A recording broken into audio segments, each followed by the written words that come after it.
ఈరోజు అరటికాయ పాలకూర వడలు ఎట్లా చేయాలో చూపిస్తాను. చిన్న చిన్న ముక్కలుగా కట్ చేసుకొని కడిగి కుక్కర్లో వేసుకొని ఒక విజిల్కు ఉడికించుకోవాలి. కుక్కర్ ఆవిరి అయిన తర్వాత ఈ ముక్కలను తీసుకొని ఒక ప్లేట్లో పెట్టుకొని చల్లగా అయినాక పొట్టు తీసి పెట్టుకోండి.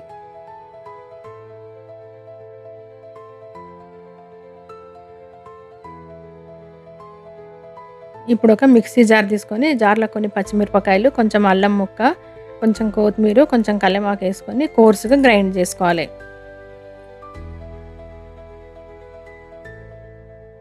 ఒక గిన్నె తీసుకొని ఆ గిన్నెలా కట్ చేసి పెట్టుకున్న పాలకూర, కట్ చేసి పెట్టుకున్న ఉల్లిగడ్డ ముక్కలు, మనం ఇందాక రెడీ చేసుకున్న పేస్టు, ఉడికించి పెట్టుకున్న అరటికాయ ముక్కలు,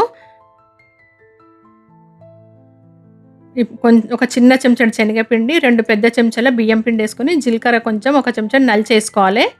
తగినంత ఉప్పు, కొంచెం పసుపు వేసుకొని ఇవన్నిటిని మంచిగా మిక్సీ చేసుకోవాలి. చేతితోటి గట్టిగా నలుపుకుంటా. దీంట్లో అస్సలు నీళ్లు కలపకుండా మన చేతికి ముద్దలా వచ్చేంత వరకు మంచిగా కలుపుకోవాలి. పిండి మంచిగా కలుపుకున్నాక చిన్న చిన్న వడల్లాగా ఒత్తుకొని ఒక ప్లేట్లో పెట్టుకోండి. మీకు కావాలనుకుంటే దానిపైన ఒక కాజు పెట్టుకోండి.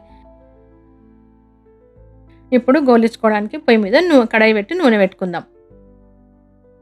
నూనె వేడైనాక నూనెలో పట్టినన్ని ఒక 4, 5, 6 ఎంత పడితే అన్ని వేసుకొని మంచిగా ఫ్రై చేసుకోవాలి. వేయంగానే కలపొద్దు, మీడియం మంట మీద వేయించుకోండి. ఒక ప్లేట్లోకి తీసి పెట్టుకొని సాస్తో తింటే సూపర్ ఉంటాయి. దీంట్లో పాలకూర ఎక్కువ ఉంటే బాగుంటుంది. మీరు కూడా చేసుకొని ట్రై చేయండి.